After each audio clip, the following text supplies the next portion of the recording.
ಪ್ರಭು ಜಾಧವ್ ಅವರು ನಡೆಸಿಕೊಡಬೇಕು ತಿಳಿದುಕೊಳ್ತೀನಿ.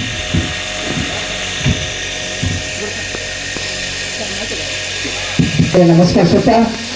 ಶತಮಾನ ಕಂಡ ಸರ್ಕಾರಿ ಕನ್ನಡ ಹಿರಿಯ ಪ್ರಾಥಮಿಕ ಶಾಲೆ ಆಲ್ಗೂರಿನಲ್ಲಿ 2001-2002ನೇ ಸಾಲಿನ 7ನೇ ತರಗತಿ ವಿದ್ಯಾರ್ಥಿನಿಯರ ಗುರುವಂದನಾ ಹಾಗೂ ಸ್ನೇಹ ಸಮ್ಮೇಳನ ಕಾರ್ಯಕ್ರಮಕ್ಕೆ ಉಪಸ್ಥಿತರಿರುವ ಸರ್ವ ಸದಸ್ಯರನ್ನು ಹಾಗೂ ಸ್ವಾಗತಿಸುವಂತಹ ಸಮಯ. ಅದು ಮೊದಲಿಗೆ ಈ ಒಂದು ಕಾರ್ಯಕ್ರಮಕ್ಕೆ ದಿವ್ಯ ಸಾನ್ನಿಧ್ಯವನ್ನು ವಹಿಸಿರುವಂತಹ ಶ್ರೀ ಮಲ್ಲಯ್ಯ ಮಠಪತಿ ಚಂದ್ರಗಿರಿ ಮಠ ಆಲ್ಗೋಡ್ ಅವರನ್ನು ಈ ಒಂದು ಕಾರ್ಯಕ್ರಮಕ್ಕೆ ಸ್ವಾಗತವನ್ನ ಕೋರುತ್ತೇನೆ.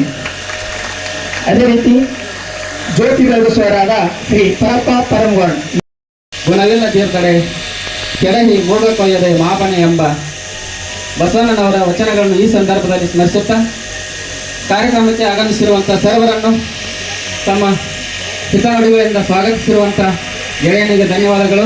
ಈಗ ಕಾರ್ಯಕ್ರಮಕ್ಕೆ ಉಪಸ್ಥಿತರಿರುವಂತಹ ಸರ್ವ ಮಹೋದಯರಿಗೆ ಪುಷ್ಪಾರ್ಪಣೆ ಕಾರ್ಯಕ್ರಮ. ಈ ಕಾರ್ಯಕ್ರಮವನ್ನು ನಡೆಸಿಕೊಡುವವರು ಗೆಳೆಯನಾದಂತಹ ಭುಜಪ್ಪ ಕಡ್ಕೊಳ್ಳಿ. ಅದೇ ರೀತಿಯಾಗಿ ಈ ಕಾರ್ಯಕ್ರಮವನ್ನು ಮಾಧ್ಯಮಗಳಲ್ಲಿ ಬಿತ್ತರಿಸಲು ನಮ್ಮ ಕರೆಗೆ ಹೋಗುವುದು ಆತ್ಮೀಯರಾದಂಥ ಶ್ರೀ ರವಿ ದೊಡ್ಮನಿ ಆಗಿನ ಸಂಪಾದಕರು ಸಿದ್ದು ಲೋಹಾರಿಯವರಿಂದ ಪುಷ್ಪಾರ್ಪಣೆ. ರವಿ ದೊಡ್ಮನಿಯವರಿಗೆ ಸಿದ್ದು ಲೋಹಾರಿಯವರಿಂದ ಪುಷ್ಪಾರ್ಪಣೆ.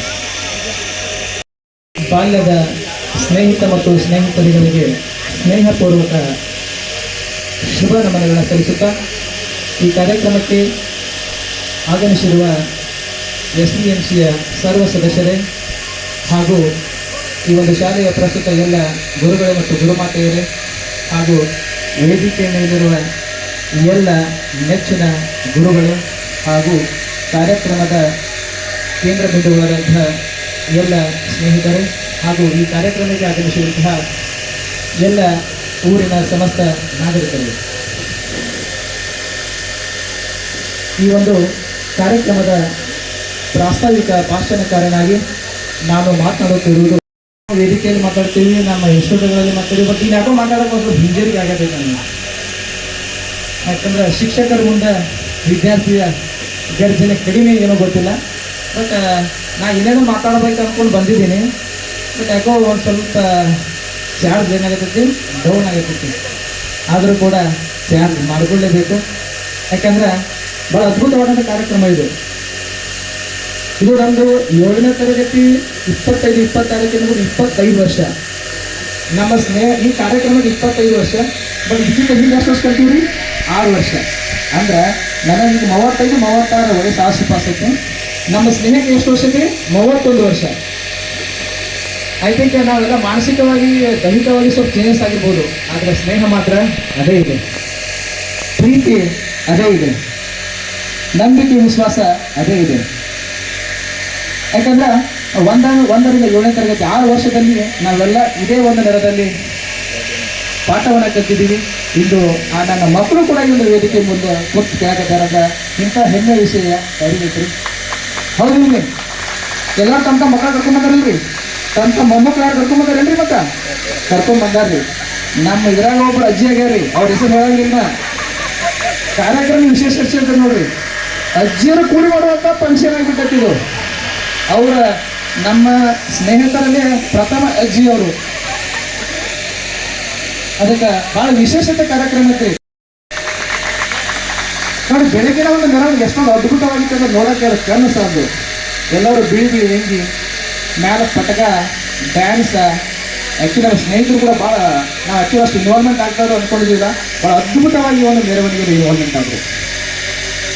ಈ ಕಾರ್ಯಕ್ರಮದ ಮುನ್ನುಡಿಗೆ ನಮ್ಮ ಗ್ರಾಮ ದೇವತೆ ಚಂದ್ರವತಾಯ ಹೆಸರು ಭಾಳ ಐತ್ರಿ. ಯಾಕೆ ಹೇಳ್ತಾನಂದ್ರೆ ಈ ಕಾರ್ಯಕ್ರಮವನ್ನು ಮಾಡಬೇಕೆಂಬ ಯೋಜನೆ ಹುಟ್ಟಿದ್ದೆ ಯುಗಾದಿಯ ಸಂದರ್ಭದಲ್ಲಿ. ನಮ್ಮ ಮಲ್ಲು ಅರ್ಜುನ ನೋಡಿ ಪರದೆ ಹಿಂದೆ ಅತಿ ದೊಡ್ಡ ಶಕ್ತಿ ಅವನು. ಯಾಕಂದ್ರೆ ಹಿಂದೆ ರಾತ್ರಿ ಬೆಳತಾನೆ ಎಲ್ಲ ಅಡಿಗೆದೆಲ್ಲ ವ್ಯವಸ್ಥೆ ಮಾಡಿ ಮುಂಜಾನೆ ನಮಗೆಲ್ಲ ಬರೀ ಸಿಟ್ಟು ಮಾಡಿಬಿಟ್ಟ ನಾವು. ಅಂದ್ರೆ ನಾವು ಆ ಸಿಟ್ಟನ್ನು ಪ್ರೀತಿಯಿಂದ ಎಕ್ಸೆಪ್ಟ್ ಮಾಡ್ತೀವಿ. ಯಾಕಂದ್ರೆ ನಿನ್ನೆ ಮಳೆ ಬರ್ತಾ ಇತ್ತು, ಎಲ್ಲ ಅಡಿಗೆಲ್ಲ ತಯಾರು ಮಾಡಬೇಕು. ನಿನ್ನೆಲ್ಲ ಡೇ ಎಲ್ಲ ಫುಲ್ ನಮ್ಮ ಪರದೆಯಿಂದ ಸಾಕಷ್ಟು ಸ್ನೇಹಿತರು ಕೆಲಸ ಮಾಡಿದ್ದಾರೆ. ನಮ್ಮ ಮಲ್ಲು ದಿಢೀರ್ ಬರ್ತಾರೆ ಬಂದಿಲ್ಲ. ಆಮೇಲೆ ಸಚಿನ್ ಕೊಹ್ಲಿ, ನಾವು 4 ಜನ ದಯವಿಟ್ಟು ಕ್ಷಮಿಸಬೇಕು. ನಾವೆಲ್ಲ ಹೆಣ್ಮಕ್ಳು ಏನು ಮಾಡಿದ್ದೀವಿ ಅಂದ್ರೆ ಆರಾಮ ಪಂಕ ಹಚ್ಕೊಂಡು ಮನ್ಯಾಗ ಕೂತೀವು. ಆದರೆ ಹೆಣ್ಣು ಹುಡುಗರು ಇಂತಹ ಒಂದು ಸುಡು ಬಿಸಿಲಿನಲ್ಲಿ ಈ ಕಾರ್ಯಕ್ರಮವನ್ನು ಭಾಳ ಚೆನ್ನಾಗಿ ನಡೆಸ್ಕೊಟ್ಟಾರ. ಅದಕ್ಕೆ ನಾನು ಅವರೆಲ್ಲರಿಗೂ ಕೃತಜ್ಞತೆಗಳನ್ನು ಹೇಳಕ್ಕೆ ಇಷ್ಟಪಡ್ತೀನಿ. ಹಂಗೆ ಎಸ್ ಡಿ ಮತ್ತು ಕುಲಕರ್ಣಿ ಸರ ಮತ್ತು ಇನ್ನೊಂದು ಸರ ಅವ್ರನ್ನ ನಾನು ಭಾಳ ಮಿಸ್ ಮಾಡ್ಕೊಳ್ತೀನಿ ಅಂತ ಹೇಳ್ತೀನಿ. ಈ 2 ನನ್ನ ಅನಿಸಿಕೆಗಳಲ್ಲಿ ಏನಾದರೂ ತಪ್ಪಾಗಿದ್ರೆ ದಯವಿಟ್ಟು ತಿಳಿಸ್ಬೇಕಂತ ಕೇಳ್ಕೊತೀನಿ. ಆಭರಣ ಈ ಶಾಲೆಯಲ್ಲಿ ಕಲಿತಂಥ ಎಲ್ಲ ಶಿಕ್ಷಕರು ಕಲಿತಂಥ ಪಾಠಗಳನ್ನು ಈಗಲೂ ಸಹಿತ ಹೇಳ್ತೀವಿ. ಯಾವ ಹೆಸರುಗಳನ್ನ ಇನ್ನೂ ಬಂದ ಹೇಳ್ತೀವಿ. ಸಂಕಲನ ನಾಡಾಗಿರ್ಬೋದು, ಗಲಿಹರಣ ಪಾಠ ಇವೆಲ್ಲ ಇನ್ನೂ ನಮಗೆ ನೆನಪದಾವ. ಯಾಕೆ ನೆನಪಾವ ಅಂದ್ರೆ ನಮ್ಮ ಬಾಲ್ಯದಲ್ಲಿ ಕಲಿಸಿದಂಥ ಶಿಕ್ಷಕರು ಅಷ್ಟೊಂದು ನಮಗೆ ಎಫೆಕ್ಟಿವ್ ಆಗಿ ಕಲಿಸಿರ್ತಾರೆ.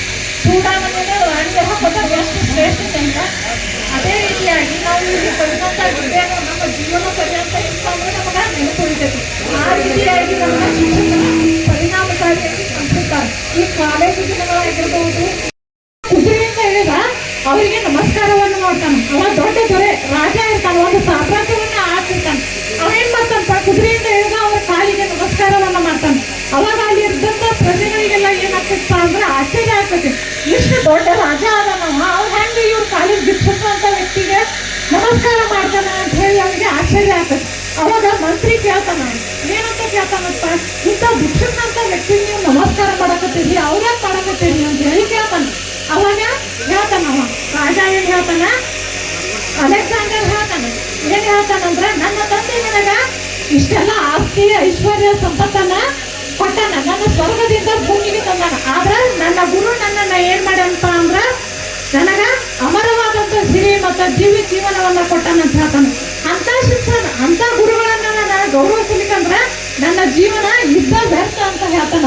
ಈ ರೀತಿಯಾಗಿ ಗುರುಗಳ ಮಹತ್ವ ಬಹಳಷ್ಟು ಐತಿ. ಅದೇ ರೀತಿಯಾಗಿ ಒಬ್ಬ ತಾಯಿ ಏನ್ ಮಾಡ್ತಾಳಂದ್ರ ಒಂದು ದೀಪವನ್ನ ಹಚ್ಚಿ ಒಂದು ಮನೆಯನ್ನ ಬೆಳಗ್ತಾಳ.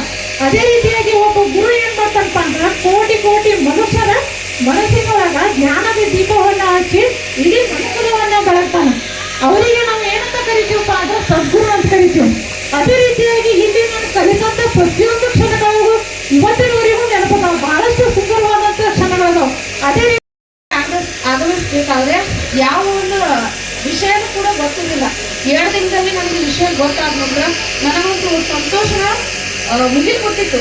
ಯಾಕೆಂದ್ರೆ ಈ ಒಂದು ನೆನಪುಗಳು ಬಹಳ ಅಗ್ರಾಮರ ಅದಾವ. ಯಾಕಂದ್ರೆ ಇವತ್ತು ನನ್ನ ಎಡಗೈಯಲ್ಲಿ ಒಂದು ನನಗೆ ಹಿಂದಿಯಲ್ಲಿ B.Ed ಮಾಡುವಂತ ಪ್ರೋತ್ಸಾಹ ನೀಡಿದವ್ರು ಯಾರು ಅಂತಂದ್ರೆ ಗಾಯಕ್ ಸರ್ ಅವರು. ಯಾಕಂದ್ರೆ 7ನೇ ತರಗತಿಯಲ್ಲಿ ನಾನು ಹಿಂದಿ ಓದ್ಬೇಕಾದ್ರೆ ಸಪ್ತಮ ಓದ್ತಾ ಇದ್ದೆ.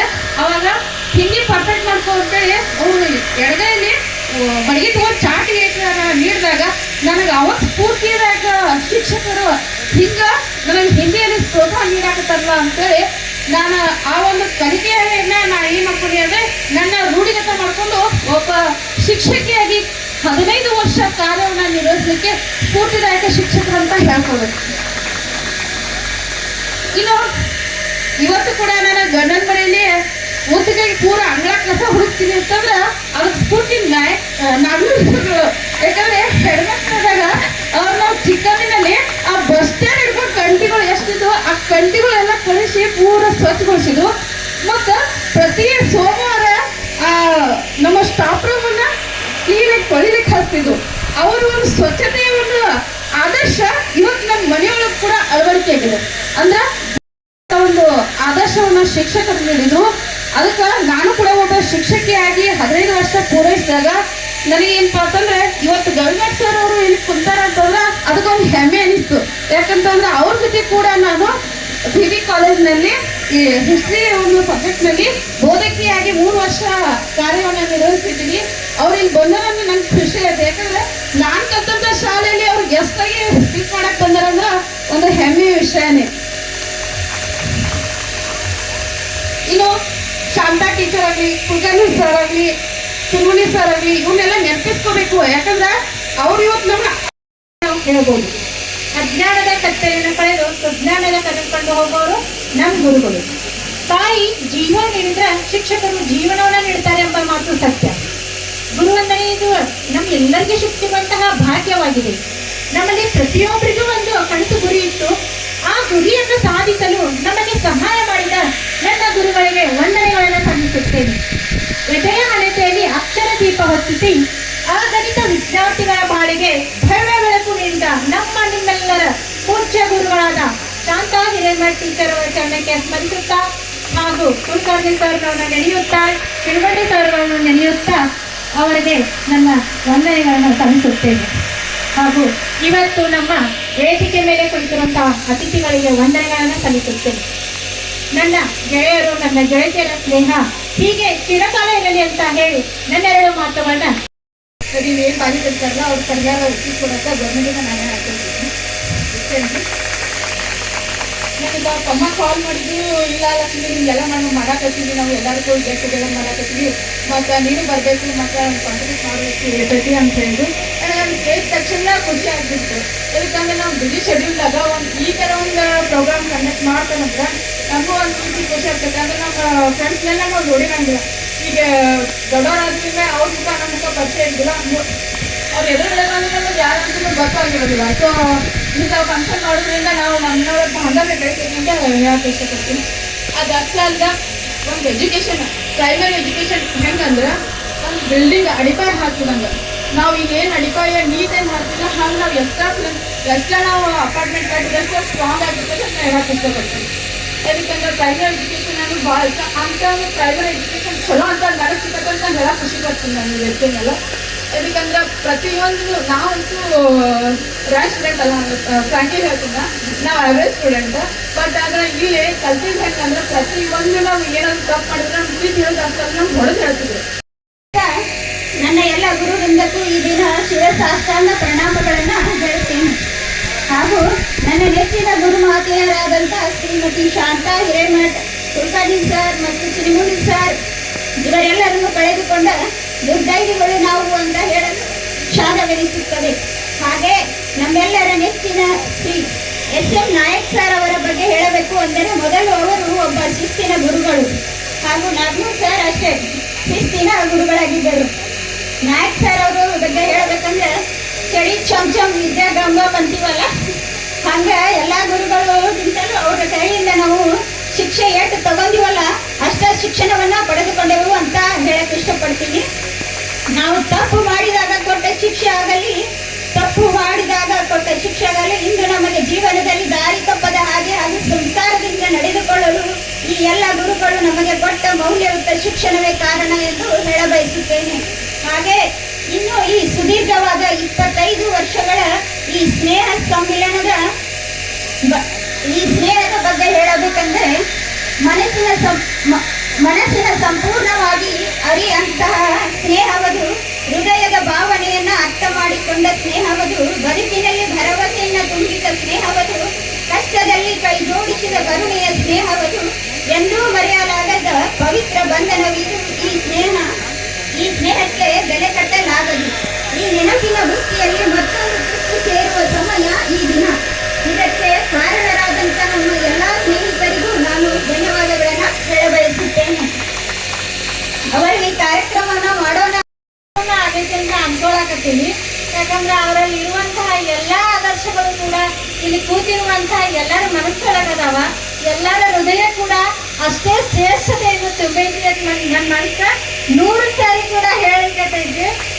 ಇಲ್ಲಿ ಏನಂತಂದ್ರ ಅನಿಸಿಕೆ ಅಂದ್ರ ಎಲ್ಲರಿಗೂ ಧನ್ಯವಾದ ಹೇಳೋದು ಅಷ್ಟೇ ಆಗೈತಿ ನಮ್ದು.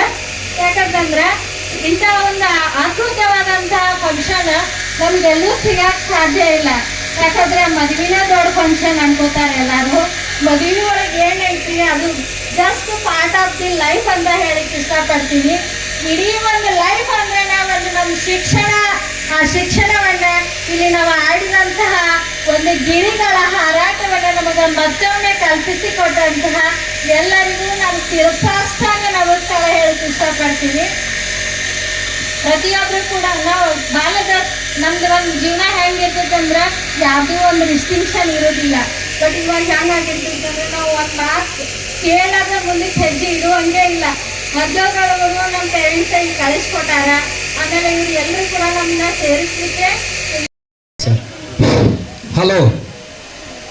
ಶತಮಾನ ಕಂಡ ಸರ್ಕಾರಿ ಕನ್ನಡ ಹಿರಿಯ ಪ್ರಾಥಮಿಕ ಶಾಲೆ ಆಲ್ಗೂರಿನಲ್ಲಿ 2001-2ನೇ ಸಾಲಿನ 7ನೇ ತರಗತಿ ವಿದ್ಯಾರ್ಥಿನಿಯರ ಗುರು ವಂದನಾ ಹಾಗೂ ಸ್ನೇಹ ಸಮ್ಮೇಳನ ಕಾರ್ಯಕ್ರಮದ ವೇದಿಕೆಯ ಸಾನ್ನಿಧ್ಯವನ್ನು ವಹಿಸಿರ್ತಕ್ಕಂಥ ಈ ಊರಿನ ಮಠ ಚಂದ್ರಗಿರಿ ಮಠದ ಮಲ್ಲಯ್ಯ ಸ್ವಾಮಿಗಳೇ ಹಾಗೂ ಪರಪ್ಪ ಪರಮಗೊಂಡವರೇ, ಅಧ್ಯಕ್ಷತೆಯನ್ನು ವಹಿಸಿರ್ತಕ್ಕಂಥ ಐಹೊಳೆಯವರೇ, ಉದ್ಘಾಟಕರಾಗಿ ಆಗಮಿಸಿದಂಥ ನನ್ನ ಆತ್ಮೀಯ ಸ್ನೇಹಿತರು ಆದಂಥ ಶಿವಾಜಿ ನಾಯಕ್ ಅವರು, ಸಹಾಯಕ ನಿರ್ದೇಶಕರು ಬಿಸಿ ಊಟ ಯೋಜನೆ ಬೀಳಿಗಿ, ಅತಿಥಿಗಳಾದಂಥ ಶ್ರೀಮತಿ ರೇಖಾ ಹೊಸಮಣಿ ಅವರೇ, SDMC ಅಧ್ಯಕ್ಷರಾದಂಥ ರಾಮು ಮಾಂಗ್ ಅವರೇ ಮತ್ತು ವಿಶೇಷ ಸನ್ಮಾನವನ್ನು ಸ್ವೀಕರಿಸಲಿರುವ ಈ ಪ್ರಾಥಮಿಕ ಶಾಲೆಯ ಶಿಕ್ಷಕರು, ಜಿಲ್ಲಾ ಮಟ್ಟದ ಆದರ್ಶ ಶಿಕ್ಷಕ ಪ್ರಶಸ್ತಿಯನ್ನು ಪಡೆದುಕೊಂಡಂಥ RS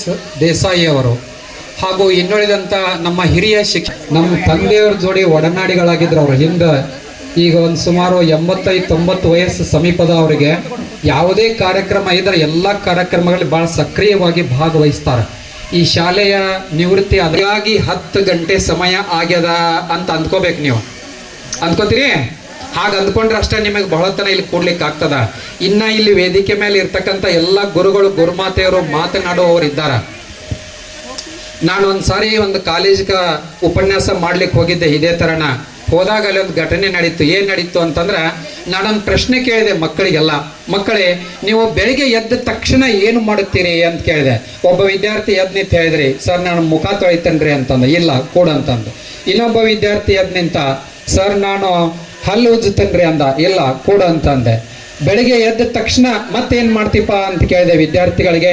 ಇನ್ನೊಬ್ಬ ವಿದ್ಯಾರ್ಥಿ ಎದ್ದು ನಿಂತ್ರಿ, ನಾನು ತಂದೆ ತಾಯಿಗಳ ಪಾದ ಮುಟ್ಟಿ ನಮಸ್ಕಾರ ಮಾಡ್ತೀವಿ. ಇಲ್ಲ ಕೂಡ ಅಂತಂದೆ. ಯಾರು ಏನು ಹೇಳಿದ್ರು ಎಲ್ಲರಿಗೂ ಇಲ್ಲ ಇಲ್ಲ ಇಲ್ಲ ಅಂತಂದೆ. ಮತ್ತು ಅವ್ರ ವಿದ್ಯಾರ್ಥಿಗಳಿಗೆ ಭಾಳ ಕುತೂಹಲ ಬಂತ್ರಿ. ಸರ್ ಹಾಗಾದ್ರೆ ನಾವು ಏನು ಮಾಡ್ತೀವಿ ಬೆಳಗ್ಗೆ ಎದ್ದ ತಕ್ಷಣ, ಇನ್ನಿವರೆ ಹೇಳ್ರಿ ಅಂತಂದ್ರೆ. ನೋಡ್ರಿ, ನೀವು ಬೆಳಿಗ್ಗೆ ಎದ್ದ ತಕ್ಷಣ ಏನು ಮಾಡ್ತೀರಿ ಅಂದ್ರೆ, ಇಡೀ ರಾತ್ರಿ ಎಲ್ಲ ಮೊಬೈಲ್ ಸರ್ಸಿದ್ದ ಅದು ಚಾರ್ಜ್ ಹೋಗಿಬಿಟ್ಟಿರ್ತದ, 0 ಆಗಿರ್ತದ. ಬೆಳಿಗ್ಗೆ ಎದ್ದ ತಕ್ಷಣ ಇನ್ನ ಕಣ್ಣು ಬಿಡೋದಕ್ಕಿಂತ ಮುಂಚೆನ ಅದನ್ನು ಹುಡುಕ್ಯಾಡಿ ಚಾರ್ಜರ್ ಹುಡುಕ್ತೀರಿ. ಚಾರ್ಜರ್ ಹುಡುಕಿ ತಂದ ಚಾರ್ಜ್ ಕನೆಕ್ಟ್ ಮಾಡ್ತೀರಿ ಅಂತಂದೆ. ಹೌದ್ರಿ ಸರ. ನೋಡ್ರಿ, ನಾವೆಲ್ಲರೂ ಯಾವ ಯುಗದೊಳಗೆ ಅದೀವ ಅಂತಂದ್ರೆ ಒಂದು ಕ್ಷಣನೂ ನಮ್ಮ ಮೈಂಡ್ ಇಲ್ಲಿ ಇರಲಿಕ್ಕೆ ಸಾಧ್ಯ ಇಲ್ಲ. ಈ ಮೊಬೈಲ್ ಅಂತಕ್ಕಂಥ ಮಾಯಾ ಜಾಲ ಎಲ್ಲ ಸಣ್ಣ ಮಕ್ಕಳನ್ನೆಲ್ಲ ಅಟ್ರಾಕ್ಷನ್ ಮಾಡಿಬಿಟ್ಟದ ಇವತ್ತಿನ ದಿವಸ. ಬಹಳ ಹೊತ್ತಿನವರೆಗೆ ನಮ್ಮ ಒಂದ ಕಡೆಗೆ ಕೂತ್ಕೊಂಡು ಕೇಳಲಿಕ್ಕೆ ಅವಧಾನ ಇಲ್ಲ. ಅದಕ್ಕೆ ನಾನು ಏನು ಮಾಡ್ತಾನೋ, ನಾನು ಕಾರ್ ತಗೊಂಡು ಆಲ್ಗೂರಿಗೆ ಬರುವಾಗ ಒಬ್ಬರು ಸರ್ ಬಂದರು ನನ್ನ ಜೊತೆ.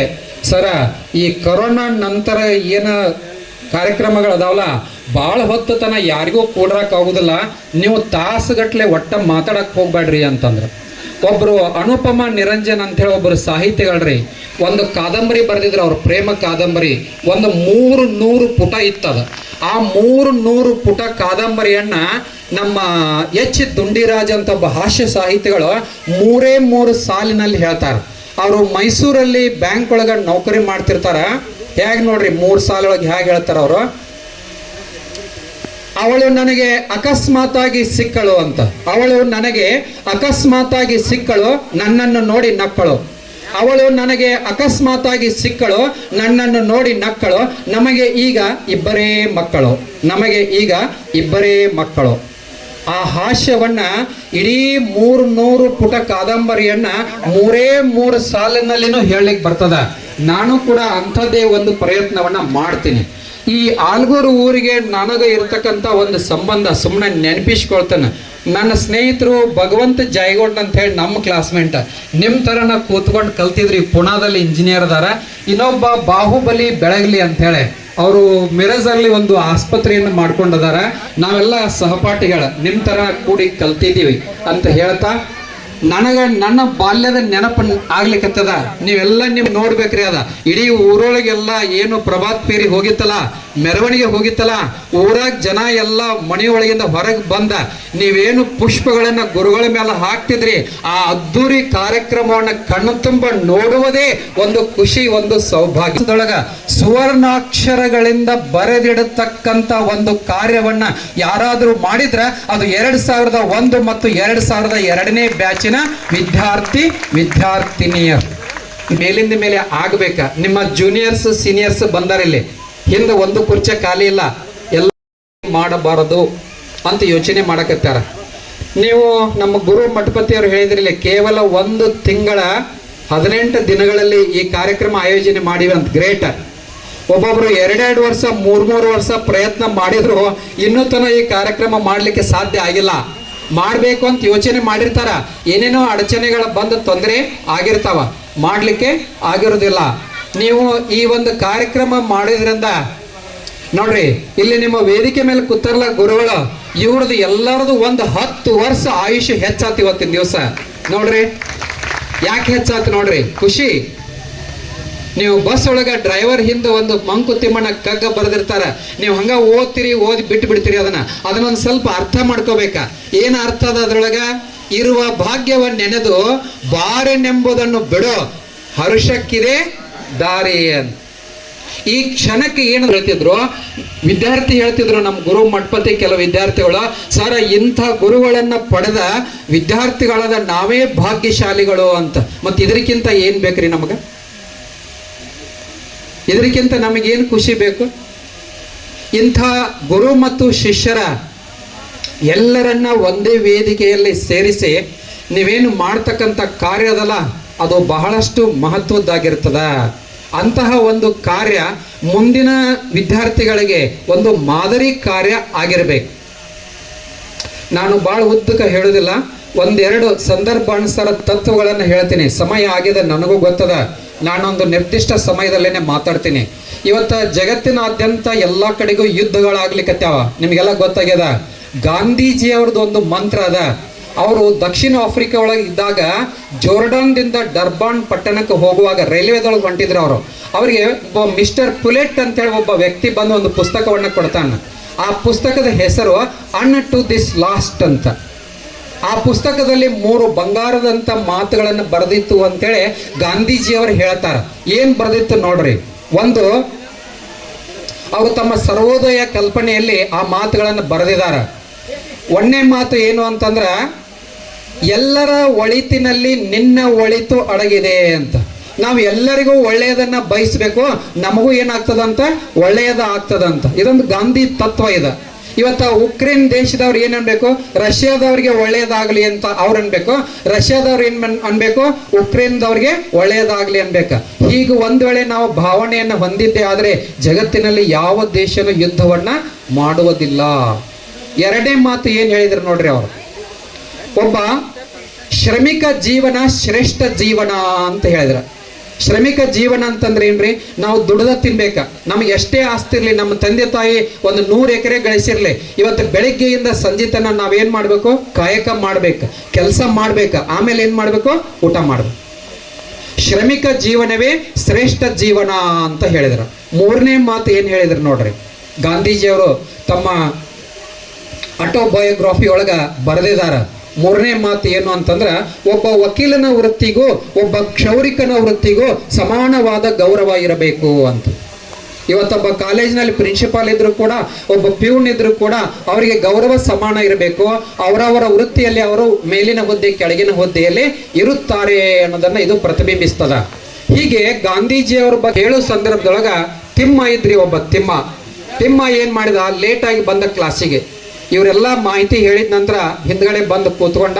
ಕೊನೆಗೆ ಟೀಚರ್ ಏನು ಮಾಡಿದ್ರು ನೋಡ್ರಿ, ನಿಮಗೆಲ್ಲ ಒಂದು ಹೋಮ್ವರ್ಕ್ ಕೊಡ್ತಾನ, ಹೋಮ್ವರ್ಕ್ ಮಾಡ್ಕೊಂಡು ಬರ್ರಿ ಅಂತ ಹೇಳಿ ಎಲ್ಲ ಮಾಹಿತಿ ಹೇಳಿದ ನಂತರ ಗಾಂಧಿ ಅವರ ಬಗ್ಗೆ ಒಂದು ಪುಟಕ್ಕೆ ಮೀರದಂತೆ ಪ್ರಬಂಧವನ್ನ ಬರೆಯಿರಿ ಅಂತ ಹೇಳಿದ್ರು ಟೀಚರ್. ಎಲ್ಲರೂ ಹೂಣ್ರಿ ಅಂತ ಹೇಳಿ ಮನೆಗೆ ಹೋದ್ರು. ಮಾರನೇ ದಿವಸ ಹೋಮ್ವರ್ಕ್ ಅನ್ನು ಮಾಡ್ಕೊಂಡು ಬಂದ್ರಿ. ಮಾಡ್ಕೊಂಡು ಬಂದ ಎಲ್ಲರೂ ಟೀಚರ್ಗೆ ತೋರ್ಸಕತ್ತಿದ್ರು. ಆದ್ರ ತಿಮ್ಮ ಏನ್ ಮಾಡಿದ್ದ ಅಂದ್ರ ಒಂದೇ ಪುಟ ಬರಿ ಅಂದಿದ್ರಲ್ಲ 4 ಪುಟಗಳನ್ನು ಬರ್ಕೊಂಡು ಬಂದಿದ್ದ. ಎಲ್ಲ ವಿದ್ಯಾರ್ಥಿಗಳಿಗೆ ಟೀಚರ್ ಸೈನ್ ಹಾಕೋತ ತಿಮ್ಮನ ಹತ್ರ ಬಂದ್ರು. ತಿಮ್ಮ 4 ಪುಟಗಳನ್ನು ಬರೆದಿದ್ದ. ನೋಡಿದ ತಕ್ಷಣ ಟೀಚರ್ಗೆ ಆಶ್ಚರ್ಯ ಆಯ್ತು. ಒಂದು ಬಡಿಗೆ ಇತ್ತು, ಕೋಲಿತ್ತು, ತಗೊಂಡ ತಿಮ್ಮನ ಬಡಿಲಿಕ್ಕತ್ತಿದ್ರು. ಆ ಕಡೆಯಿಂದ ಹೆಡ್ ಮಾಸ್ಟರ್, ಆ ಶಾಲೆಯ ಹೆಡ್ ಮಾಸ್ಟರ್ ಹಾದು ಹೊಂಟಿದ್ರು. ಯಾಕ್ರಿ ತಿಮ್ಮನ ಯಾಕೆ ಬಡಿಯಾಕತ್ತೀರಿ ಅಂತಂದ್ರ, ನೋಡ್ರಿ ನಾನು ನಿನ್ನಿನ ದಿವಸ ಗಾಂಧಿಯವರ ಬಗ್ಗೆ ಒಂದು ಪುಟಕ್ಕೆ ಮೀರದಂತೆ ಬರ್ಕೊಂಡು ಬಾ ಅಂತೀನಿ, ಇವ ತಿಮ್ಮ 4 ಪುಟ ಬರ್ಕೊಂಡು ಬಂದನ, ಅದಕ್ಕೆ ಬಡಿಯಾಕತ್ತೀನ್ರಿ ಅಂತಂದ್ರ.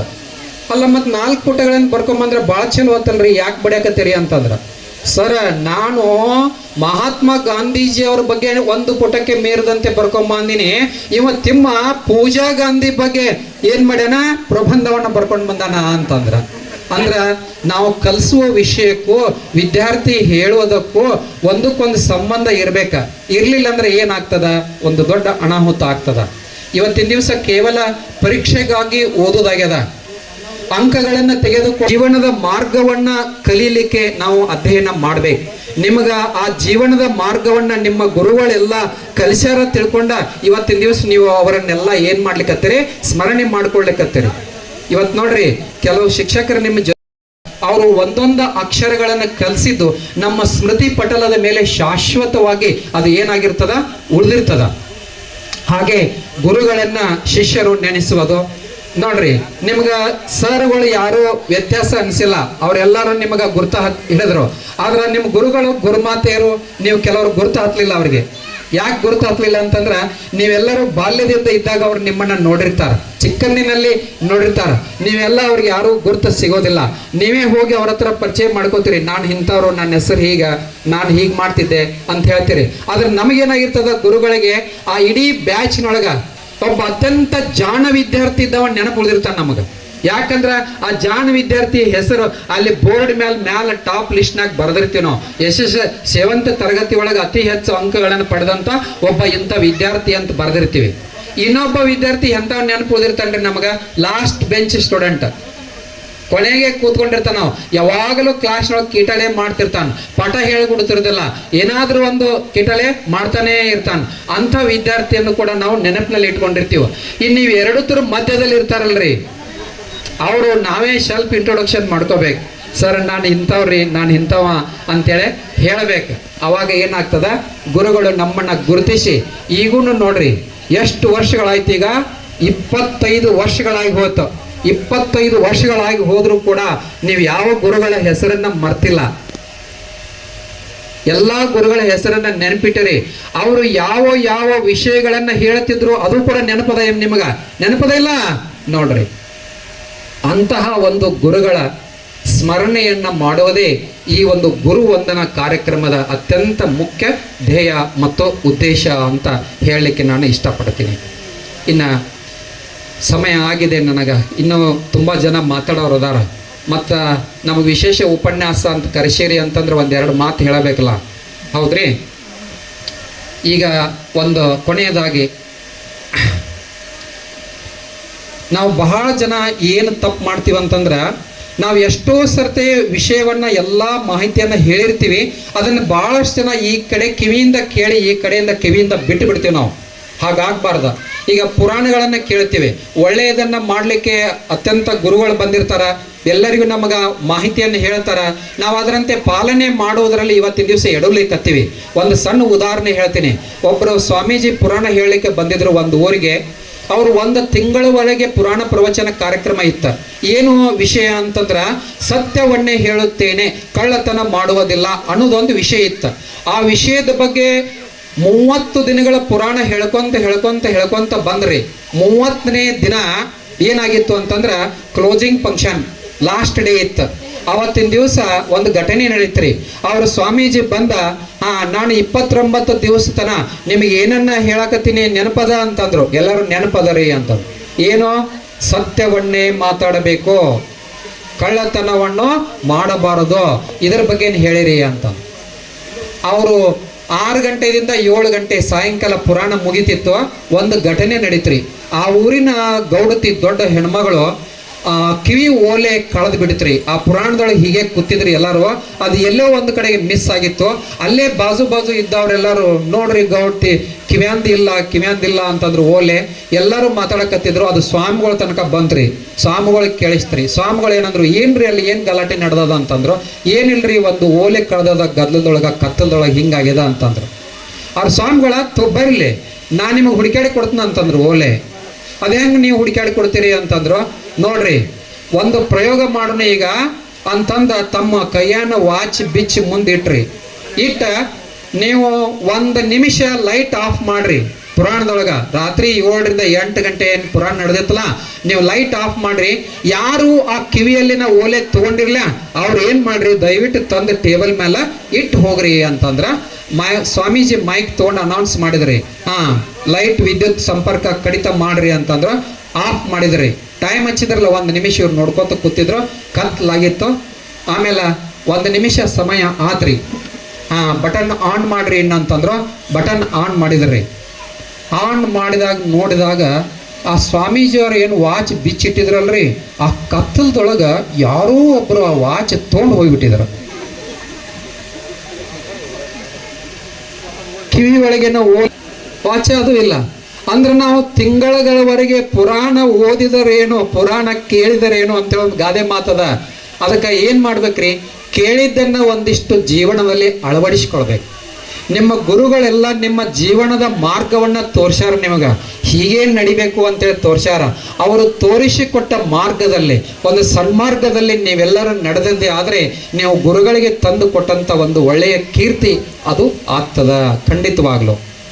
ನಾನು ಜೀವಶಾಸ್ತ್ರದ ಉಪನ್ಯಾಸಕ ಇರೋದ್ರಿಂದ ಒಂದಿಷ್ಟು ಪರಿಸರದ ಬಗ್ಗೆನೇ ನಿಮಗೆ ಮಾಹಿತಿ ಗೊತ್ತ. ಸಸಿಗಳನ್ನ ನಡೆಸುವುದು ಬಹಳ ಔಚಿತ್ಯಪೂರ್ಣದ. ಇವತ್ತ ಕಾಡೆಲ್ಲ ನಾಶ ಆಗ್ತಾ ಹೊರಟದ.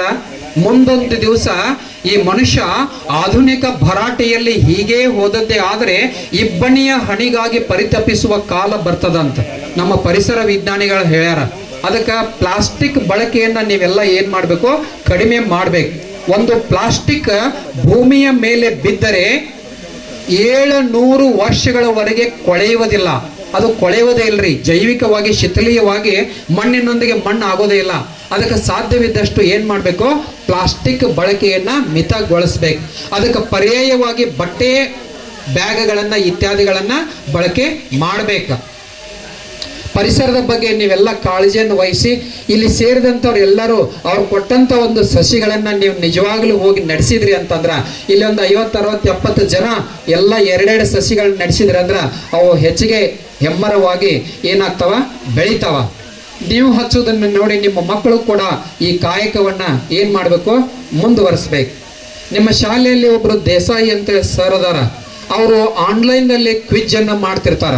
ನೀವೆಲ್ಲ ಪಾಲಕರು ನೋಡ್ರಿ ಅದನ್ನ.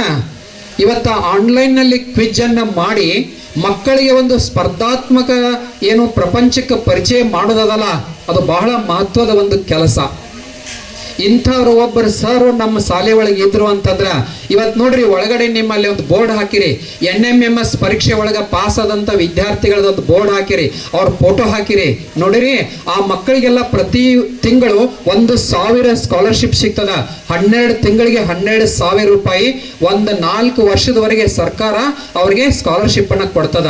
ಅಂತ ಪರೀಕ್ಷೆಯನ್ನ ಗ್ರಾಮೀಣ ಮಟ್ಟದ ವಿದ್ಯಾರ್ಥಿಗಳು ಪಾಸ್ ಆಗ್ಬೇಕಾದ್ರೆ ಇಂಥ ದೇಸಾಯಿ ಸರ್ ಪಾತ್ರ ಏನಾಗಿರ್ತದ, ಬಹಳಷ್ಟು ಮಹತ್ವದ್ದಾಗಿರ್ತದ.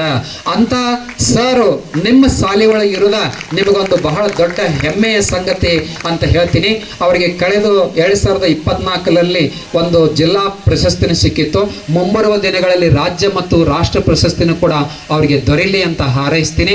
ಇಲ್ಲಿ ಇರ್ತಕ್ಕಂಥ ಎಲ್ಲ ಗುರುಗಳ ಆಶೀರ್ವಾದವೂ ಕೂಡ ಅವ್ರ ಮೇಲೆ ಇರಲಿ ಅಂತ ಹಾರೈಸ್ತಾ, ಈಗ ಸಮಯ ಆಗಿದೆ. ಇನ್ನೊಂದು 2 ನಿಮಿಷ ಹೇಳ್ಬೋದ್ರಿ? ಎಸ್. ಯಾಕಂದ್ರ ಪ್ರೇಕ್ಷಕರನ್ನ, ಆಡಿಯನ್ಸ್ ಅನ್ನ ನಾವು ಹೇಳೋ ಮಾತನ್ನ ಅವರು ಕೇಳುತ್ತಿದ್ದಾರೆ ಅಂತ ಕೇಳಿ ನಾವು ಮಾತಾಡ್ಬೇಕ್ರಿ. ಇಲ್ಲವೆಂದಾದಲ್ಲಿ ನಮ್ಮ ಭಾಷಣವನ್ನ ಮುಗಿಸ್ಬೇಕ. ನೋಡ್ರಿ, ಒಂದು ವಿಜ್ಞಾನದ ಕಥೆಯನ್ನ ಹೇಳಿ ನಿಮ್ಗ ನನ್ನ ಮಾತನ್ನು ಮುಗಿಸ್ತೀನಿ.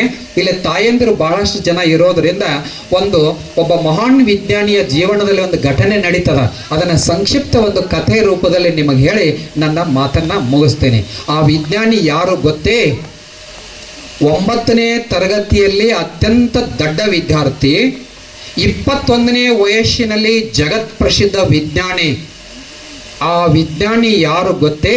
ಅವರೇ ವಿದ್ಯುತ್ ಬಲ್ಬನ್ನು ಕಂಡು ಹಿಡಿದಿರುವ ಥಾಮಸ್ ಅಲ್ವಾ ಎಡಿಸನ್. ಎಡಿಸನ್ನ ಜೀವನದಲ್ಲಿ ಒಂದು ಘಟನೆ ನಡೀತದ. ಏನು ಘಟನೆ ನಡೀತದ ನೋಡ್ರಿ. ಒಬ್ಬ ತಾಯಿಯ ಪಾತ್ರ ಎಷ್ಟು ಮಹತ್ವದ್ದಾಗಿರ್ತದ ಅನ್ನೋದನ್ನ ಈ ಕಥೆಯಿಂದ ನಾವು ತಿಳ್ಕೊಳ್ಬಹುದು. ಎಡಿಸನ್ ಒಂದು 7-8 ವರ್ಷದವ ಇರ್ತಾನ, 4ನೇ ತರಗತಿ ಓದ್ತಿರ್ತಾನ. ಓದೋ ಸಂದರ್ಭದೊಳಗ ಅವನ ಜೀವನದಲ್ಲಿ ಒಂದು ಘಟನೆ ನಡೀತದ. ಅಲ್ಲಿರ್ತಕ್ಕಂಥ ಅವನಿಗೆ ಕಲಿಸ್ತಕ್ಕಂಥ ಟೀಚರ್ಸ್ ಎಲ್ಲರೂ ಎಡಿಸನ್ನಿಗೆ ಬಹಳಷ್ಟು ಬೇಸತ್ತಿರ್ತಾರ. ಅವನು ಬರೀ ಪ್ರಶ್ನೆಗಳ ಮೇಲೆ ಪ್ರಶ್ನೆಗಳನ್ನ ಕೇಳ್ತಿರ್ತಾನ. ಎಲ್ಲಾ ಗುರುಗಳಿಗೆ ಪ್ರಶ್ನೆಗಳನ್ನ ಕೇಳ್ತಿರ್ತಾನ. ಆ ಬರೀ ಪ್ರಶ್ನೆಗಳನ್ನ ಕೇಳೋದ್ರಿಂದ ಎಲ್ಲರೂ ಈ ಪ್ರಶ್ನೆಗಳು ಎಂಥವು ಕೇಳ್ತಾನ ನೋಡ್ರಿ. ಹೇಗೆ ಹೋಯಿತು ಅವನ ಪ್ರಶ್ನೆ ರೀ ಅದು. ಮರಿ ಏನ್ ಮಾಡ್ತದ್ರಿ, ಆಮೇಲೆ ಏನ್ ಮಾಡ್ತದ ಅದು ಹೊರಗಡೆ ಬರ್ತದ. ಹಾಗಾದ್ರೆ ಮೊಟ್ಟೆ ಒಳಗಡೆ ಮರಿ ಹೇಗೆ ಹೋಯಿತು, ಇದಕ್ಕೆ ಉತ್ತರ ಹೇಳ್ಬೇಕು. ಮತ್ತ ಆ ಪ್ರಶ್ನೆಗೆ ಉತ್ತರ ರೆಡಿ ಮಾಡಿದೊಳಗ ಮರು ಪ್ರಶ್ನೆ ಮಾಡ್ತಾನೆ. ಮತ್ತ ನಾವು ಒಲೆ ಮೇಲೆ ಹಾಲನ್ನ ಕಾಯ್ಲಿಕ್ಕೆ ಇಟ್ಟಿರ್ತೀವಿ, ಇನ್ನೊಂದು ಕಡೆಗೆ ನೀರನ್ನ ಕಾಯ್ಲಿಕ್ಕೆ ಇಟ್ಟಿರ್ತೀವಿ.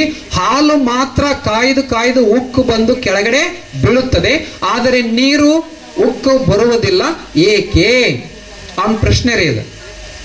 ಪ್ರತಿ ದಿವಸ ಎಲ್ಲ ಟೀಚರ್ಸ್ಗೂ ಈಗ ಪ್ರಶ್ನೆ ಕೇಳಿ ಕೇಳಿ ಕೇಳಿ ಬೇಸತ್ತಿರ್ತಾರೆ. ಮತ್ತೇನು ಕೇಳ್ತಾನ? ಥರ್ಮಾಸ್ ಫ್ಲಾಸ್ಕ್ ನೋಡಿರಿ ನೀವೆಲ್ಲ. ಈ ಐಸನ್ನ ತೆಗೆದುಕೊಂಡು ಹೋಗಿ ಥರ್ಮಾಸ್ ಫ್ಲಾಸ್ಕಲ್ಲಿ ಇಟ್ಟರೆ ಏನಾಗುತ್ತದೆ? ನಾವೆಲ್ಲರೂ ಥರ್ಮಾಸ್ ಫ್ಲಾಸ್ಕ್ ಎದಕ್ಕೆ ಬಳಕೆ ಮಾಡ್ತೀವ್ರಿ? ಬಿಸಿ ಚಹಾ ಕಾಫಿ, ಎಲ್ಲೋ ಹಾಸ್ಪಿಟಲ್ ಕದ ಇದ್ದಾಗ ಬಿಸಿ ಇರಲಿ ಅಂತೇಳಿ ಚಹಾ ಕಾಫಿ ಹಾಕಿರ್ತೀವಿ. ಇವಂದೇನು ಪ್ರಶ್ನೆ? ಐಸನ್ನ ತೆಗೆದುಕೊಂಡು ಹೋಗಿ ಥರ್ಮಾಸ್ ಫ್ಲಾಸ್ಕಲ್ಲಿ ಹಾಕಿದರೆ ಏನಾಗುತ್ತದೆ? ಅವ್ರು ಉತ್ತರ ಹೇಳಬೇಕು ಅನ್ನೋದ್ರಾಗ ಈ ಥರ್ಮಾಸ್ ಫ್ಲಾಸ್ಕ್ ಅನ್ನು ತೆಗೆದುಕೊಂಡು ಹೋಗಿ ಫ್ರಿಜ್ ಅಲ್ಲಿ ಇಟ್ಟರೆ ಏನಾಗುತ್ತದೆ? ಹೀಗೆ ಪ್ರಶ್ನೆ ಕೇಳ್ತಿದ್ರಿ. ಅವರೆಲ್ಲ ಹೆಡ್ ಮಿಸ್ಟ್ರೆಸ್ ಒಂದ್ ದಿವಸ ಮೀಟಿಂಗ್ ಕರೆದ ಏನ್ ಮಾಡಿದ್ರಿ, ಇವನ್ ಶಾಲೆಯಿಂದ ಹೊರಗೆ ಹಾಕ್ಬೇಕು ಅಂತ ಹೇಳಿ ನಿರ್ಧಾರ ಮಾಡಿ ಒಂದು ಲೆಟರ್ ಅನ್ನು ಬರೆದ್ರು. ಲೆಟರ್ ಅನ್ನು ಬರೆದ ಎಡಿಸನ್ ಅನ್ನು ಕರೆಸಿ ಅವನ ಕೈಯಲ್ಲಿ ಕೊಟ್ಟರು. ನೋಡಪ್ಪ ಎಡಿಸನ್, ಇದನ್ನ ಓದಿ ನಿನ್ನ ತಾಯಿಗೆ ಕೊಡು ಅಂತೇಳಿ ಕೊಟ್ರಿ. ಎಡಿಸನ್ 4-5ನೇ ತರಗತಿ ಅವನಿಗೆ ಏನು ತಿಳಿಲಿಲ್ಲ, ಓದ್ಲಿಕ್ಕೆ ಬರಲಿಲ್ಲ. ಓದ ತಾಯಿ ಕೈಯಲ್ಲಿ ಕೊಟ್ಟ ಪತ್ರವನ್ನ ತಾಯಿ ನೋಡಿದ್ಲು. ಪತ್ರವನ್ನ ನೋಡಿದ ತಕ್ಷಣ ತಾಯಿಯ ಕಣ್ಣಲ್ಲಿ ನೀರು ಬಂತ್ರಿ. 3 ಮಾತುಗಳನ್ನ ಬರೆದಿತ್ತು ಆ ಪತ್ರದೊಳಗ. 1ನೇ ಮಾತು, 2ನೇ ಮಾತು, 3ನೇ ಮಾತು ಅಂತ ಹೇಳಿ ಬರೆದಿತ್ತು. ಎಡಿಸನ್ ಕೇಳ್ದ, ಅಮ್ಮ ತಾಯಿ 1ನೇ ಮಾತು ಏನಂತ ಬರೆದದ ಅಂತಂದ್ರ, ನಿಮ್ಮ ಮಗ ಅತ್ಯಂತ ಬುದ್ಧಿವಂತ ಮಗ ಅಂತ ಬರೆದತ್ತಿ ಅಂತಂದ್ಲು. ಇವ ಕಾಲರ್ ಹರಿಸಿದ್ರಿ, ನಾ ಅಷ್ಟು ಶಾಣೆ ಅದನ ಅಂತ ಅಂದ್ಕೊಂಡ. 2ನೇ ಮಾತನ್ನ ಏನ್ ಬರೆದತಿ ಅಂತ ಕೇಳಿದ. ಎಡಿಸನ್ನ ತಾಯಿ ಹೇಳಿದ್ಲು, ನೋಡಪ್ಪ ಎಡಿಸನ್, 2ನೇ ಮಾತನ್ನ ಏನಂತ ಬರೆದತಿ ಅಂತಂದ್ರ, ನಿಮ್ಮ ಮಗನ ಜಾಣ್ಮೆಗೆ ತಕ್ಕಂತೆ ಬೋಧನೆ ಮಾಡುವ ಶಿಕ್ಷಕರು ನಮ್ಮ ಶಾಲೆಯಲ್ಲಿ ಯಾರೂ ಇಲ್ಲ ಅಂತ ಬರೆದತಿ ಅಂತೇಳಿ. ಮತ್ತ ಖುಷಿ ಆತ್ರಿ ಇವನಿಗೆ. 3ನೇ ಮಾತನ್ನ ಏನ್ ಬರೆದತಿ ಅಂತ ಕೇಳಿದ. 3ನೇ ಮಾತನ್ನ ಏನ್ ಬರೆದತಿ ಅಂತಂದ್ರ, ನಾಳೆಯಿಂದ ನಿಮ್ಮ ಮಗನಿಗೆ ಮನೆಯಲ್ಲೇ ಪಾಠವನ್ನ ಹೇಳಿರಿ ಅಂತ ಬರೆದತಿ ಅಂತ. ಓಹೋ, ನಾಳೆಯಿಂದ ಇನ್ನು ಶಾಲೆಗೆ ಹೋಗುವಂಗಿಲ್ಲ, ಮನೆಯಲ್ಲೇ ಪಾಠ. ಹಾಗಾದ್ರೆ ಮನೆಯ ಹಿಂದ್ಗಡೆ ಒಂದು ಕೈತೋಟ ಇರ್ತದ್ರಿ. ಅಲ್ಲೇ ಒಂದಿಷ್ಟು ತರಕಾರಿಯನ್ನು ಬೆಳೆದು ಅದನ್ನು ಮಾರ್ಕೊಂಡು ತನ್ನ ಉಪಜೀವನ ಮಾಡಿಕೊಂಡು ಎಡಿಸನ್ನನ್ನ ತಾಯಿ ಬೆಳೆಸ್ತಾ ಬೆಳೆಸ್ತಾ ಬೆಳೆಸ್ತಾ ಒಂದು ಗ್ರಂಥಾಲಯದಲ್ಲಿ ಏನೋ ಕಸ ಗುಡಿಸುವಂತ ಒಂದು ಕೆಲಸ ಸಿಗ್ತದ. ಅಲ್ಲಿರೋ ಗ್ರಂಥಗಳನ್ನೆಲ್ಲ ಅಧ್ಯಯನ ಮಾಡ್ತಾನೆ. ಮನೆಯನ್ನೇ ಪ್ರಯೋಗಾಲಯವನ್ನಾಗಿ ಮಾಡ್ಕೋತಾನ. ತನಗೆ ಪ್ರಯೋಗಕ್ಕೆ ಬೇಕಾದಂಥ ಎಲ್ಲ ಸಾಮಗ್ರಿಗಳನ್ನು ತಂದ ಮನೆಯೊಳಗೆ ಇಟ್ಕೊಂತಾನ. ಅಧ್ಯಯನ ಮಾಡ್ತಾನ ಮುಂದೊಂದು 19-20ನೇ ವಯಸ್ಸಿಗೆ ಬಂದಾಗ ಅವನ ತಾಯಿ ತೀರಿಕೊಂಡು ಹೋಗ್ತಾಳ. ತಾಯಿಯ ಶವ ಸಂಸ್ಕಾರವನ್ನು ಮಾಡ್ತಾನ. ಅವನ ಅಧ್ಯಯನವನ್ನ ನಿಲ್ಲಿಸಿರೋದಿಲ್ಲ, ಸಂಶೋಧನೆಯನ್ನು ಹಾಗೆ ಮಾಡ್ತಾನೆ ಇರ್ತಾನ. ಮಾಡ್ತಾ ಇರುವಾಗ ಮುಂದೊಂದು ದಿನ ತನ್ನ 21ನೇ ವಯಸ್ಸಿಗೆ ಎಡಿಸನ್ ಏನ್ ಮಾಡ್ತಾನ, 103 ಬಾರಿ ನೋಡ್ರಿ ಅವನ ಜೀವನ ಚರಿತ್ರೆ ಅವ್ನು ಹೇಳ್ತಾನೆ. ನಾವು 1 ಸರ್ತಿ 2 ಸರ್ತಿ ಪ್ರಯತ್ನ ಮಾಡಿ ನೀಗುದಿಲ್ಲ ಅಂತ ಹೇಳಿ ಬಿಟ್ಟು ಬಿಡ್ತೇವೆ. 103 ಬಾರಿ ಪ್ರಯತ್ನವನ್ನ ಮಾಡಿ ವಿದ್ಯುತ್ ಬಲ್ಬನ್ನ ಕಂಡು ಹಿಡಿದು ಇಡೀ ಜಗತ್ತಿಗೆ ಬೆಳಕನ್ನು ತೋರಿಸಿದ ಮಹಾನ್ ವಿಜ್ಞಾನಿ ಆಗಿ ಪರಿವರ್ತನೆ ಆಗ್ತಾನೆ. ಒಂದು ದಿನ ಮನೆಯಲ್ಲಿ ಬಂದು ನೋಡಿದಾಗ ಒಂದು ಹಳೆಯ ಪೆಟ್ಟಿಗೆ ಇರ್ತದ. ಆ ಪೆಟ್ಟಿಗೆ ಒಳಗೆ ಆ ಪತ್ರ ಸಿಗ್ತದ ಎಡಿಸನ್ನ ಕೈ ಒಳಗೆ. ಆ ಪತ್ರವನ್ನು ತಗೊಂಡ ಎಡಿಸನ್ ನೋಡ್ತಾನ, ಇವನ ಕಣ್ಣಲ್ಲಿ ನೀರು ಬರ್ತದ. ಆ ಪತ್ರದೊಳಗೆ ಬರೆದಿರೋ ಮಾಹಿತಿ ಬೇರೆನೇ ಇತ್ತು, ಆ ಎಡಿಸನ್ನ ತಾಯಿ ಓದಿರೋ ಮಾಹಿತಿನೇ ಬೇರೆ ಇತ್ರಿ. ಏನು ಬರೆದಿತ್ತು ನೋಡ್ರಿ. ಒಂದೇದು ಮಾತು ಏನು ಬರೆದಿತ್ತು ಅಂದ್ರ, ನಿಮ್ಮ ಮಗ ಅತ್ಯಂತ ದೊಡ್ಡ ವಿದ್ಯಾರ್ಥಿ, ಬುದ್ಧಿಮಾಂದ್ಯ ಇದ್ದಾನೆ ಅಂತ ಬರೆದಿತ್ರಿ. ತಾಯಿ ಏನಂತ ಓದಿದ್ಲು, ನಿಮ್ಮ ಮಗ ಅತ್ಯಂತ ಜಾಣ ವಿದ್ಯಾರ್ಥಿ ಅಂತ ಬರೆದಾರೋ ಅಂತ ಓದಿದ್ಲು. ಅವ ತಾ ಜಾಣ ಅದಾನ ಅಂತ ತಿಳ್ಕೊಂಡ ಅದೇ ಒಂದು ದಿಶೆಯಲ್ಲಿ ಮುಂದುವರಿತಾ ಹೋದ. ಎರಡನೇ ಮಾತು ಆ ಪತ್ರದಲ್ಲಿ ಏನು ಬರೆದಿತ್ತು ಅಂತಂದ್ರ, ನಿಮ್ಮ ಮಗನಿಗೆ ಬೋಧನೆ ಮಾಡಲು ನಮ್ಮ ಶಾಲೆಯಲ್ಲಿ ಯಾವ ಶಿಕ್ಷಕರು ಒಪ್ಪುತ್ತಿಲ್ಲ ಅಂತ ಬರೆದಿತ್ತು. ಆದ್ರೆ ತಾಯಿ ಏನಂತ ಓದಿದಳ್ರಿ, ನಿಮ್ಮ ಮಗನ ಮಟ್ಟಕ್ಕೆ ಬೋಧನೆ ಮಾಡುವ ಶಿಕ್ಷಕರು ನಮ್ಮ ಶಾಲೆಯಲ್ಲಿ ಯಾರೂ ಇಲ್ಲ ಅಂತೇಳಿ ಓದಿಲ್ಲ. ಮೂರನೇ ಮಾತನ್ನ ಏನ್ ಬರೆದಿತ್ರಿ ಆ ಪತ್ರದಲ್ಲಿ, ನಾಳೆಯಿಂದ ನಿಮ್ಮ ಮಗನನ್ನ ಶಾಲೆಗೆ ಕಳುಹಿಸಬೇಡಿ ಅಂತ ಬರೆದಿತ್ತು. ಆದ್ರೆ ತಾಯಿ ಏನಂತ ಓದಿದ್ಲು, ನಾಳೆಯಿಂದ ನಿಮ್ಮ ಮಗನಿಗೆ ಮನೆಯಲ್ಲೇ ಪಾಠವನ್ನು ಮಾಡಿರಿ ಅಂತೇಳಿ ಬರೆದಿತ್ತು. ಒಬ್ಬ ತಾಯಿ ಮನಸ್ಸು ಮಾಡಿದ್ರ ಶಾಲೆ ಬಿಟ್ಟ ನಂತರವೂ ಒಬ್ಬ ಮಗುವಿಗೆ ತರಬೇತಿಯನ್ನು ಕೊಟ್ಟು ಇಡೀ ಜಗತ್ ಪ್ರಸಿದ್ಧ ಒಬ್ಬ ಮಹಾನ್ ವಿಜ್ಞಾನಿಯನ್ನಾಗಿ ಮಾಡುವ ಶಕ್ತಿ ತಾಯಿಯಲ್ಲಿ ಅದ. ಅದಕ್ಕೆ ಮಕ್ಕಳಿಗೆ ನೀವೇನು ಮಾಡಬೇಕು, ಪ್ರೋತ್ಸಾಹ ಮಾಡಬೇಕು. ಅವರು ಪರೀಕ್ಷೆ ಒಳಗೆ ಅಂಕಗಳನ್ನು ಕಡಿಮೆ ತಗೊಂಡಿದ್ರು ಅಂತಂದ್ರೆ ಅವರನ್ನ ಏನು ಮಾಡಬೇಡ್ರಿ, ಹೀಯಾಳಿಸಬೇಡ್ರಿ. ಮೊನ್ನೆ ಪೇಪರ್ ಒಳಗೆ ಬಂದಿತ್ತು, ನೀವು ನೋಡಿರಲಿಲ್ಲ ನನಗೆ ಗೊತ್ತಿಲ್ಲ. SSLC ಪರೀಕ್ಷೆ ಒಳಗೆ ಹೆಚ್ಚು ಅಂಕ ಪಡೆದವರು ಸಂಭ್ರಮ ಮಾಡಿದ್ರ. ಒಬ್ಬ ಫೇಲ್ ಆದಂಥ ವಿದ್ಯಾರ್ಥಿ ಮನೆಯೊಳಗೆ ಕೇಕ್ ತಂದು ಕಟ್ ಮಾಡಿ ಮಗುವಿಗೆ ತಂದೆ ತಾಯಿ ಫೇಲ್ ಆಗ್ಯ ನಾವು ಗೊತ್ತದ ಅವರಿಗೆ, ಆದರೂ ಅವ್ರ ತಂದೆ ತಾಯಿಗಳು ಇರ್ಲಪ್ಪ ನಿನಗೆ ಇನ್ನೊಂದು ಚಾನ್ಸ್ ಅದ, ಪ್ರಯತ್ನ ಮಾಡು, ಮರಳಿ ಒಂದು ಪೇಪರಿಗೆ ಮಾಹಿತಿ ಬಂದಿತ್ತು.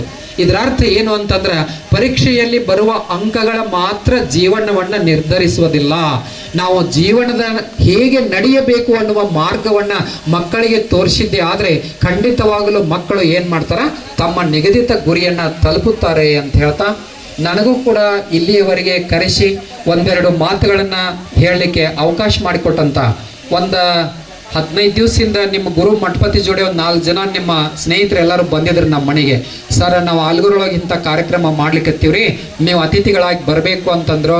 ನನಗೆ ಬಹಳ ಖುಷಿ ಅನಿಸ್ತ, ಬಹಳ ಸಂತೋಷದಿಂದ ಒಪ್ಪಿ ನಾನು ಈ ಕಾರ್ಯಕ್ರಮಕ್ಕೆ ಬಂದು ನನಗೂ ಒಂದೆರಡು ನಾನು ತಿಳ್ಕೊಂಡಂಥ ವಿಚಾರಗಳನ್ನು ತಮ್ಮೊಂದಿಗೆ ಹಂಚ್ಕೊಳ್ಳಿಕ್ಕೆ ಅವಕಾಶ ಮಾಡಿಕೊಟ್ಟಂಥ ಎಲ್ಲರಿಗೂ, ವಿದ್ಯಾರ್ಥಿನಿಯರಿಗೂ, ವೇದಿಕೆ ಮೇಲಿರ್ತಕ್ಕಂಥ ಎಲ್ಲ ಗುರುಗಳಿಗೂ ನಮಸ್ಕರಿಸಿ ನನ್ನ ಮಾತನ್ನು ಮುಗಿಸ್ತಾ ಇದ್ದೇನೆ.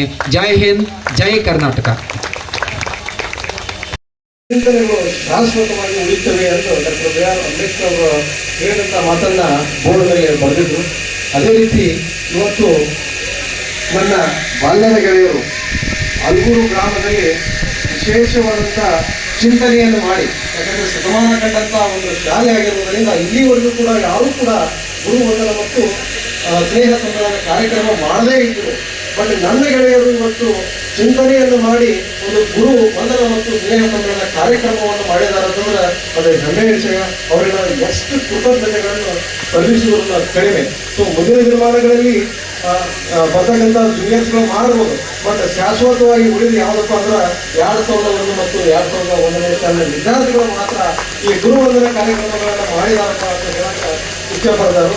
ಸೊ ಆ ರೀತಿ ಚಿಂತನೆಯನ್ನು ಮಾಡಿ ಇವತ್ತಿನ ದಿನಮಾನಗಳಲ್ಲಿ ಒಂದು ಒಳ್ಳೆಯ ಅದ್ಭುತವಾದಂಥ ಕಾರ್ಯಕ್ರಮವನ್ನು ನಮ್ಮ ಅಲ್ಗೂರು ಗ್ರಾಮದಲ್ಲಿ ಕೊಟ್ಟಿದ್ದೀರಿ. ಸೊ ಮುಂದಿನ ದಿನಮಾನಗಳಲ್ಲಿ ಹಳೆ ವಿದ್ಯಾರ್ಥಿಗಳಿಗೆ ಆಗಿರ್ಬೋದು, ಈಗಿರ್ತಕ್ಕಂಥ ವಿದ್ಯಾರ್ಥಿಗಳಿಗೆ ಒಂದು ಮಾದರಿಯಾಗಿ ಇದ್ದೀರಿ ಅಂತ ಹೇಳಕ್ಕೆ ನನ್ನ ಖುಷಿ ಆಗುತ್ತೆ.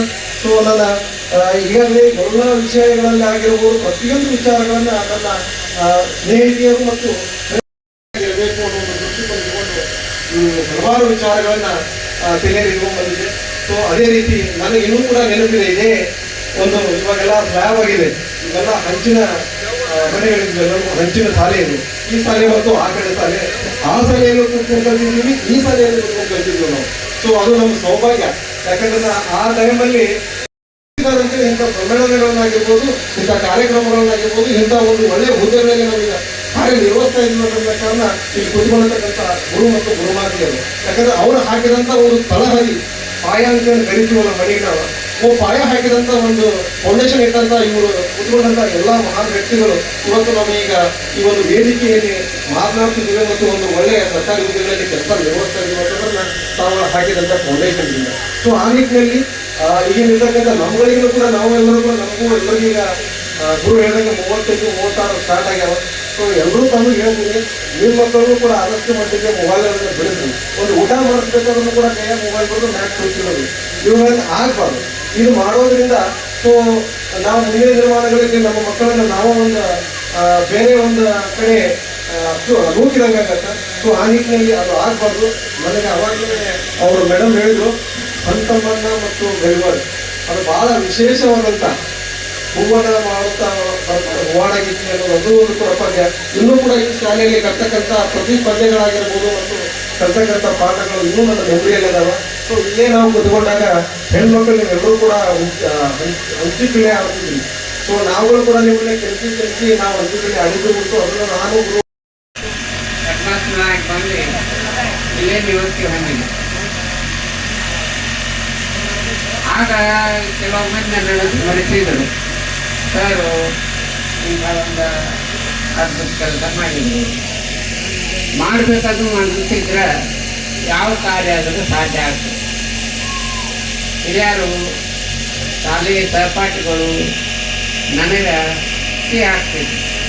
ಏನ್ರಿ ಸರ ಶಾಲ್ಯಾಗ ಒಂದು 4 ವರ್ಷ ಕಲಿತೀವಿ, ಮನೆಗೆ ಹೋಗೋದಕ್ಕೆ ಈ ಹಸನು ಮಾಡೋ ಊಟ ಬರೀ ಯಾಕೆ ತಗೊಂಡಿದ್ದೀವಿ, ನೀವೇನಂತೀರಿ ಹೆಂಗೆ ಅದು ಹಸನ ಆಗೋ ತಗೊಂಡು ಬಿಡಂಗಿಲ್ಲ. ಅವ್ರು ದಿನ ನೋಡ್ರಿ ದಿನ ಬೆಳೀತು. ಅವ್ರನ್ನ ಮನಸ್ಸು ನೋಡಕ್ಕೆ ಮಾಡ್ತಾರೆ, ಇವ್ರು ಎಷ್ಟು ಮಾಡ್ತಾರೆ ನೋಡ್ಬೇಕು. ಅದಕ್ಕೆ ನಾವ್ಯಾಕೆ ತೋಲ್ಬೇಕು ಮಾಡೋಣ. ಅದಕ್ಕಿಂತ ಹೆಚ್ಚು ಹಸನು ಉಳಿಯಂಗಿಲ್ಲ ಅಂಥೇಳಿ ಹುಡುಗರನ್ನ ಕರ್ಕೊಂಡು ತುಂಬಿಸಿ ನೀವೆಲ್ಲರೂ ನೆನೆಸೋಂಗೆ ಈ ಥರ ಕೆಳಗೆ ಆ ಹಾದು ಉಳಿದೈತಿ. ಅದು ನನ್ನ ಕರ್ತವ್ಯ, ದೊಡ್ಡದೇನಲ್ಲ.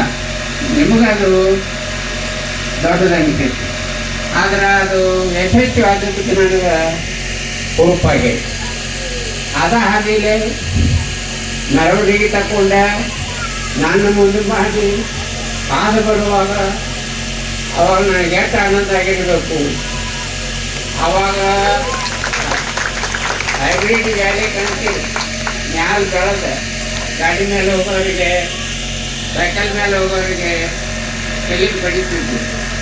ನಡ್ಕೊಂಡು ಹೋಗೋರಿಗೆ ಹುಡುಗರು ಅಂಬಾಡಿ ಆಡಿದಂಗೆ ಹೋಗ್ಬೇಕು.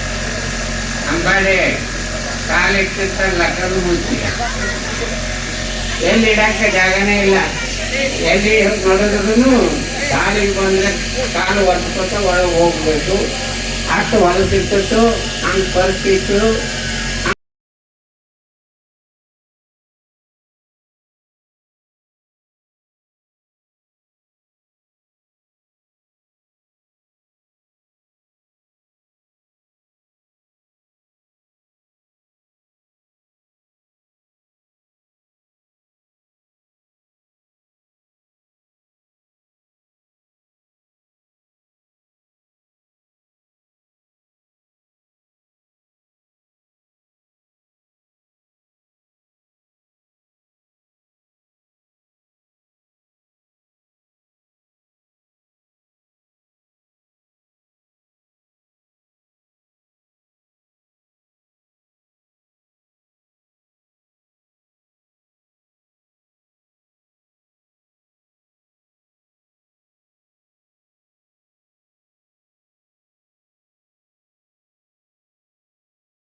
ಅವ್ರು ನೋಡ್ರಿ ಕಲ್ಯಾಣ